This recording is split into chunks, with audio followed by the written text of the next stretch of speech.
Student, तो last video में हम लोग करंट इलेक्ट्रिसिटी पढ़े, उसके फॉर्मूले पर हम लोगों ने क्वेश्चन भी लगाया, ठीक है, प्लस कन्वेंशनल करंट के बारे में स्टडी करी, उसके बाद इलेक्ट्रॉनिक करंट के बारे में हम लोग जाने। आज हम लोग जानेंगे relaxation time and drift velocity of electron, ठीक है। तो देखो, ड्रिफ्ट वेलोसिटी ऑफ इलेक्ट्रॉन को जानने के लिए हमें रिलैक्सेशन टाइम जानना पड़ेगा। तो सबसे पहले हमें रिलैक्सेशन टाइम की स्टडी करनी पड़ेगी, ठीक है। अब देखो, जैसे किसी भी कंडक्टर को हम लोग इलेक्ट्रिक फील्ड में रखते हैं, किसी भी कंडक्टर को हम लोग इलेक्ट्रिक फील्ड में रखते हैं, मान लीजिए इलेक्ट्रिक फील्ड का डायरेक्शन ये है, ठीक, ये ए और ये बी है। तो इसको हम लोग इलेक्ट्रिक फील्ड में जैसे ही रखेंगे वैसे ही इलेक्ट्रॉन पर फोर्स लगने लगता है, ठीक है। फ्री इलेक्ट्रॉन्स जो होते हैं उस पर फोर्स लगने लगता है। स्टार्टिंग में उनका कोई मूवमेंट नहीं होता, उनकी वेलोसिटी 0 रीड करी जाती है, ठीक। तो जैसे ही फोर्स लगता है तो फोर्स लगा, ठीक, फोर्स इसके अपोजिट, इलेक्ट्रिक फील्ड के अपोजिट डायरेक्शन में इलेक्ट्रॉन को फोर्स हमेशा लगता है, ठीक। तो ऐसे फोर्स, अब ये इस पर फोर्स लगा यानी कि ये मूव करना स्टार्ट करेगा, ठीक है। अब मूव करना स्टार्ट जैसे ही करेगा वैसे ही सीधी सी बात है, इसमें एटम्स हो और उस एटम से ये क्या कर जाता है, टकरा जाता है, कोलाइड कर जाता है, और जैसे ही कोलाइड करता है उसका डायरेक्शन चेंज हो जाता है। अब डायरेक्शन चेंज हुआ, मान लो यहाँ पर इसकी वेलोसिटी v1 थी, तो यहाँ पर वेलोसिटी क्या हो जाएगी, v2 हो जाएगी। अब v2 होगी यहाँ पर, फिर इसके रास्ते में कोई दूसरा एटम आएगा, भाई एटम से मिलकर के तो बना है, तो ये बार बार मल्टीपल कोलिजन होते हैं, यानी फिर यहाँ से टकराएगा यहाँ पर आएगा, फिर यहाँ से टकराएगा यहाँ से टकराएगा यहाँ पर आएगा, फिर यहाँ से टकराएगा यहाँ पर आएगा, और इसकी बार बार ये वेलोसिटी क्या होती जाएगी, बार बार वेलोसिटी चेंज होती जाएगी, और ये ऐसे कोलाइड कर करके और ये ऑब्जेक्ट कहाँ, दूसरे, ठीक, यानी कि बार बार ये अपना वेलोसिटी क्या कर रहा है, चेंज कर रहा है, ठीक है। तो इसका मतलब ये है कि ये एक वेलोसिटी से नहीं जा रहा है आगे, ठीक है, और एक वेलोसिटी से नहीं जा रहा है, इसका मतलब कि हर जगह यहाँ से यहाँ तक का टाइम अलग होगा, यहाँ से यहाँ तक का टाइम अलग होगा, यहाँ से यहाँ तक का टाइम अलग होगा, हर जगह का टाइम भी अलग होगा, ठीक है। तो रिलैक्सेशन टाइम का मतलब ये है कि देखो, जैसे ये एक एटम है, ये एक एटम है, ठीक है, तो इन दो एटम के बीच में ये रिलैक्स तो है, मतलब कोलाइड होने से रिलैक्स होना, ठीक है, यानी कि यहां पर टकराया तो कहां तक रिलैक्स है, यहां तक रिलैक्स है, फिर यहां तक टकराया तो कहां तक रिलैक्स है, तो यहां तक रिलैक्स है। तो यहां से यहां तक का जो टाइम लगेगा उसको रिलैक्सेशन टाइम कहेंगे, यहां से यहां तक का जो टाइम लगेगा उसको रिलैक्सेशन टाइम कहेंगे। इसका मतलब यह है कि time taken by the electron between two consecutive collision with atoms is called relaxation time.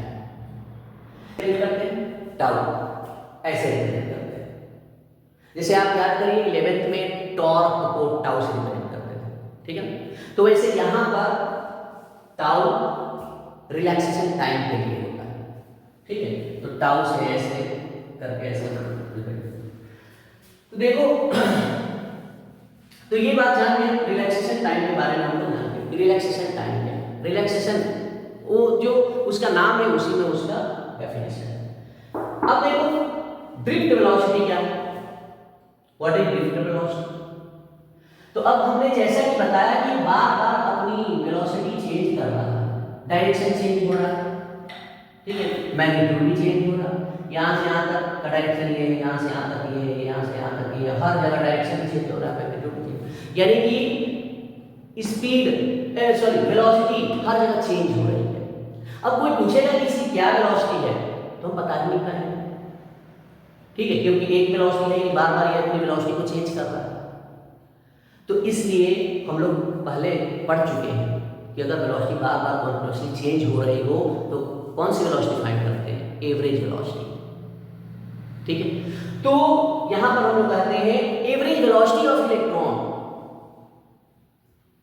Average velocity of electron inside the conductor in the presence of electric field is called drift velocity.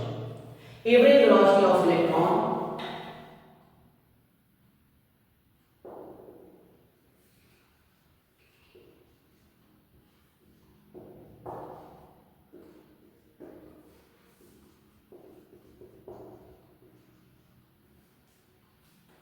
average velocity of electron inside the conductor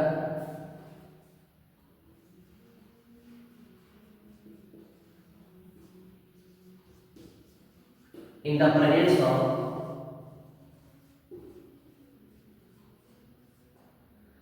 electric field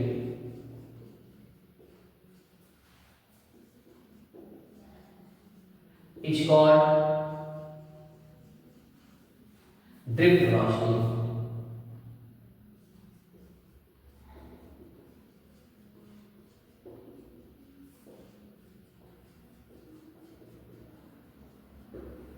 is called drift velocity of electron। ठीक है। अब ये drift velocity हो गया, ठीक है। इसको हम लोग फाइंड कैसे करें? तो देखो सीधी सी बात है, यहां पर जैसे ही हमने इस कंडक्टर को इलेक्ट्रिक फील्ड में रखा वैसे ही फोर्स लगा। कौन सा फोर्स लगा? इलेक्ट्रोस्टैटिक फोर्स, यानी कि F equal to Q E. तो Q की जगह E है, E इंटू ई हो जाएगा। F equal to E into e. ठीक है। अगर वेक्टर फॉर्म में हम लिखेंगे, यहां पर माइनस लगा देंगे तो इलेक्ट्रॉन, ठीक है। अब यहां पर F इक्वल टू क्या होगा भाई? हर फोर्स क्या होता है? मास इनटू एक्सेलरेशन के बराबर होता है according to Newton second law.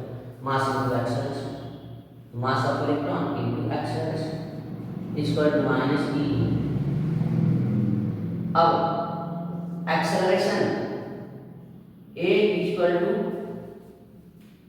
Minus e on e. ये हो गया आपका एक्सेलरेशन, ये हो गया आपका एक्सेलरेशन, ठीक है।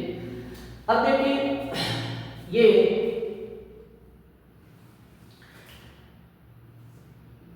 हमें निकालना है ड्रिफ्ट वेलोसिटी, ठीक है। तो ड्रिफ्ट वेलोसिटी यानी कि एवरेज वेलोसिटी, तो एवरेज वेलोसिटी क्या होना चाहिए? तो सारे वेलोसिटी को हम क्या कर देंगे? ऐड कर देंगे, ठीक। तो v equal to v equal to u plus at, ये हम फॉर्मूला जानते हैं। v equal to u plus at, ठीक है। अब यहां पर क्या होगा? सभी में टाइम अलग अलग लग रहा है ना, यहाँ पर टाउ 1, यहाँ पर टाउ 2, यहाँ पर टाउ 3, ऐसे ऐसे सारे टाइम अलग अलग लग रहे हैं, ठीक। इनिशियल वेलोसिटी क्या है? 0, ठीक। तो क्या हो जाएगा?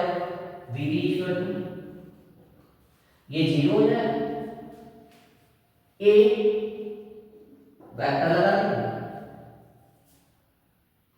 और सभी के लिए यहां पर क्या हो जाएगा? Tau 1 plus tau 2 plus tau 3 plus dash dash tau 1, ठीक है। यानी कि अपॉन, यानी कि एवरेज टाइम ये हो जाएगा।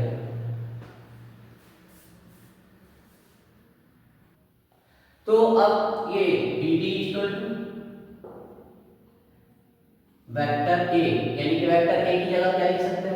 ये minus e vector e upon m, और ये tau 1 plus tau 2 plus tau 3 dash dash tau 1 upon n, यानी कि ये एवरेज रिलैक्सेशन टाइम हो जाएगा, जो कि हम पीछे अभी बता चुके हैं। तो ये टाउ, ठीक है। यानी कि v equal to minus e vector e upon m tau, ये हुआ ड्रिफ्ट वेलोसिटी। अगर बाय चांस इसके बीच का पोटेंशियल डिफरेंस अगर v हो, लेंथ यहां से यहां तक L हो, तब कैसे हम लिखेंगे? ये वेक्टर क्वांटिटी है, यहाँ पर v रहना चाहिए, ठीक है, यहाँ पर v रहना चाहिए। तो vt इक्वल टू माइनस, अब देखो यहां पर vd इतना आ गया। अब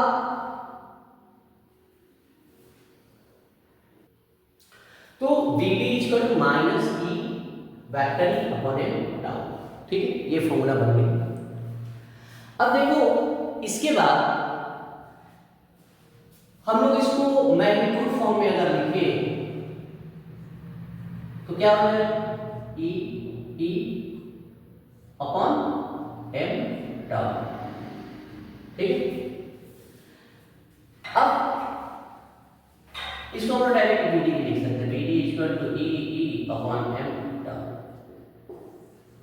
अच्छा, अगर इसके पोटेंशियल डिफरेंस v हो और लेंथ इस कंडक्टर का l हो, तो एक रिलेशन जानते थे, डायरेक्टली हम लोग लिख सकते हैं vd इक्वल टू ई की जगह क्या लिख सकते हैं? v upon l, e equal to v upon l। तो e equal to v upon l, तो ml हो जाएगा और ये हो जाएगा टाउ। ये आपका ड्रिफ्ट वेलोसिटी है, ठीक है। टाउ है रिलैक्सेशन टाइम, और आगे हम पढ़ेंगे कि relaxation time is inversely proportional to the temperature, यानी कि टेंपरेचर अगर बढ़ेगा तो रिलैक्सेशन टाइम घट जाएगा, अगर टेंपरेचर घटेगा तो रिलैक्सेशन टाइम बढ़ जाएगा। ऐसा होता क्यों? क्योंकि जैसे हम टेंपरेचर बढ़ाते हैं वैसे ही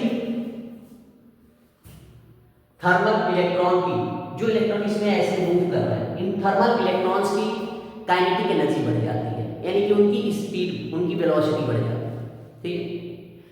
अब उनकी वेलोसिटी बढ़ जाती है और उनकी वेलोसिटी बढ़ने से सीधी सी बात है कि यहाँ से यहाँ तक का जाने का टाइम, यहाँ से यहाँ तक का जाने का टाइम क्या हो जाएगा? कम हो जाएगा। भाई दो एटम के बीच का जो डिस्टेंस हो तो स्पीड यानी कि वेलोसिटी वहां पर जैसे ही बढ़ जाएगा वैसे ही टाइम उसका कम हो जाएगा। बात समझ में?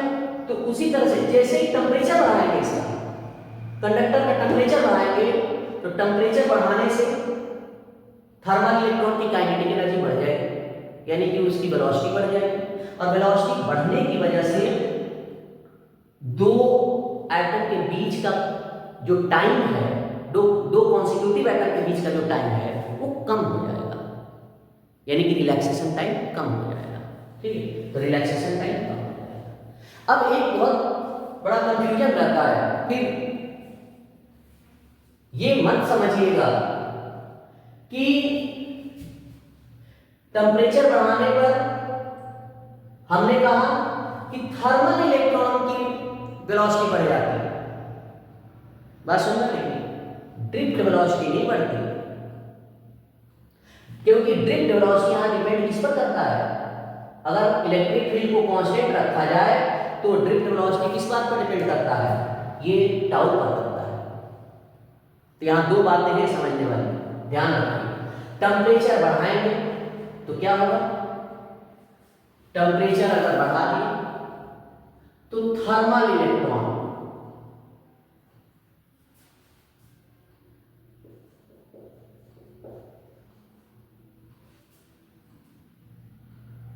या ये कह सकते हैं वेलोसिटी ऑफ थर्मल इलेक्ट्रॉन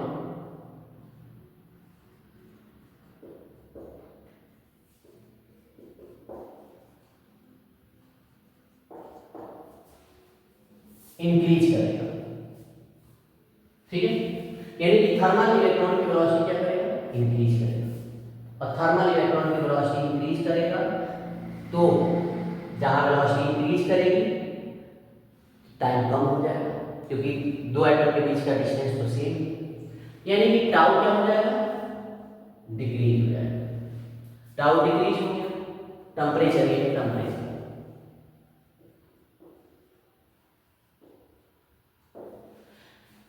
ये बढ़ गया, velocity of thermal electron increase कर गया। लेकिन drift velocity always depend on tau, ठीक है, if electric field is constant, यानी कि यहां पर ड्रिफ्ट वेलोसिटी क्या होगा, ये भी डिक्रीज करेगा। तो ये रिलेशन आप लोग याद रखिए, बहुत इंपॉर्टेंट रिलेशन है, ठीक है। यानी कि ड्रिफ्ट वेलोसिटी डिक्रीज करेगा, थर्मल ये टाउ डिक्रीज करता, टेम्परेचर इंक्रीज करता, velocity of thermal electron increase करता, ठीक। यानी कि एवरेज वेलोसिटी ऑफ इलेक्ट्रॉन ये डिपेंड करेगा टाउ के साथ, टाउ अगर डिक्रीज कर रहा है तो डिक्रीज करेगा। लेकिन इलेक्ट्रॉन जो इसमें है ना, जो बार बार अपना डायरेक्शन चेंज करते हुए वेलोसिटी यानी कि v1 v2 ये सब वेलोसिटी क्या होगी, बढ़ जाएगी, टेम्परेचर बढ़ जाएगा, ठीक। तो ये ध्यान रखना है, लिख लीजिए।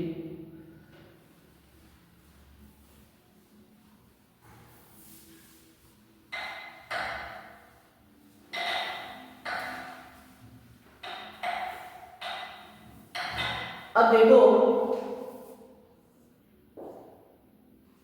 नेक्स्ट टॉपिक इसी से रिलेटेड है, बहुत इंपॉर्टेंट टॉपिक है, बहुत क्वेश्चन उस पर डिपेंड भी होते हैं, तो टॉपिक भी डायरेक्टली पूछा जाता है।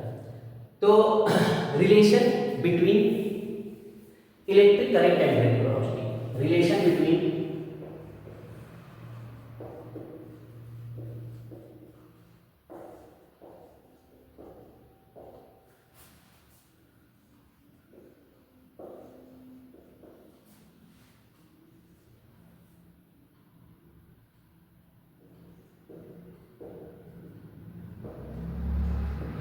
Relation between electric current and drift velocity, ठीक है। डायग्राम को हमने ऐसे छोड़ दिया क्योंकि कुछ चीजें इससे डिपेंड करेंगी। अब देखो इसका मान लेते हैं, इस कंडक्टर का सीधी सी बात है कि कंडक्टर को हमने इलेक्ट्रिक फील्ड में रखा है, करंट फ्लो हो, और करंट किधर फ्लो होता है, always along the direction of electric field, ये मैंने पीछे वीडियो में समझाई थी। अब देखो मान लेते हैं इसका क्रॉस सेक्शनल एरिया ए है, इस कंडक्टर का क्रॉस सेक्शनल एरिया क्या है, ए, ठीक। हम लोग ये जानते हैं कि हमने भी पढ़े हैं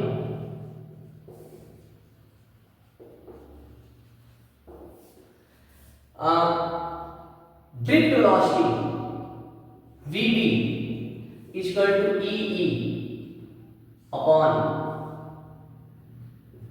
m टाउ, ये इक्वेशन फर्स्ट, ये तो हम पहले ही निकाल चुके हैं, ठीक है। तो ये हमको ऐसे लिख देना। अब bd इक्वल टू इतना हो गया। अब एक बात बताओ, मान लेते हैं थोड़ी देर के लिए कि इलेक्ट्रॉन पोजीशन ए से बी तक स्मॉल t टाइम लेता है पहुंचने में, ए से बी तक पहुंचने में कितना टाइम लगता है, स्मॉल t, यानी कि और ए से बी तक जाने की वेलोसिटी क्या है इसके पास, ड्रिफ्ट वेलोसिटी। तो यहां से यहां तक का डिस्टेंस यानी कि लेंथ क्या हो जाएगा कंडक्टर का, distance equal to speed into time, या यहां से यहां तक डिस्प्लेसमेंट मानते हो तो displacement equal to velocity into time. तो vd into t, vd into t, ठीक, यानी कि यहां से यहां तक के कंडक्टर के लेंथ हो गया vd इनटू t, ठीक। अब अगर हम जानना चाहें कि वॉल्यूम क्या है, what is volume of the conductor, volume of conductor, तो देखो वॉल्यूम कंडक्टर, इस कंडक्टर का जो हमने दिया है इसका वॉल्यूम अगर निकालना है तो हम लेंथ में क्रॉस सेक्शनल एरिया से मल्टीप्लाई कर देंगे, यानी कि a into length, a length क्या vd, vd, ये इक्वेशन हो गई सेकंड, ये टोटल वॉल्यूम हो गया इस कंडक्टर का, ठीक। अगर मान लीजिए थोड़ा देर, ठीक है, कि इस कंडक्टर के पर यूनिट वॉल्यूम में n इलेक्ट्रॉन है, यानी कि n इलेक्ट्रॉन्स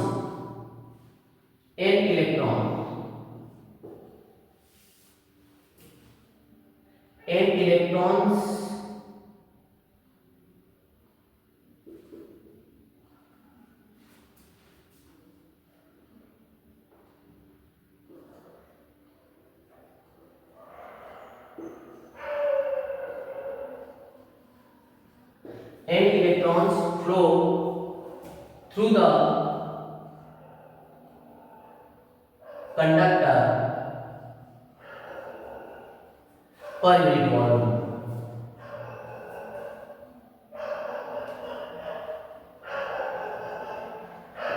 ठीक है, n electrons flow through the conductor per unit volume, यानी कि n इलेक्ट्रॉन, इसके एक यूनिट वॉल्यूम में n इलेक्ट्रॉन फ्लो हो रहा है, then total number of electrons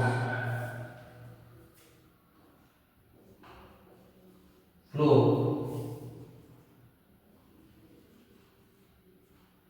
through the conductor,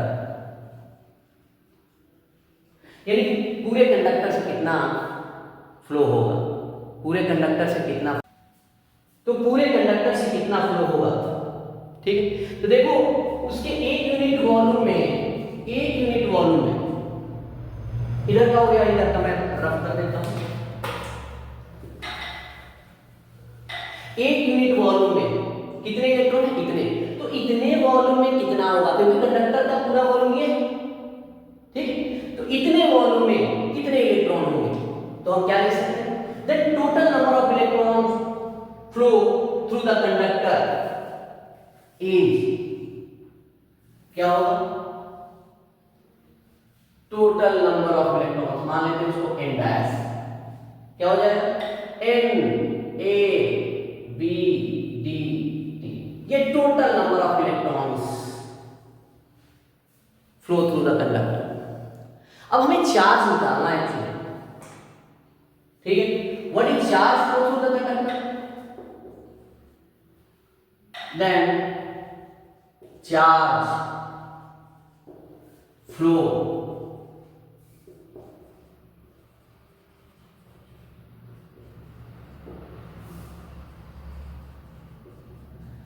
through the conductor, यानी कि Q equal to n dash की total number of electron into electron, यही हम पढ़ेंगे फर्स्ट चैप्टर में, Q इक्वल टू n ही पढ़ेंगे, n की जगह यहाँ n डैश है।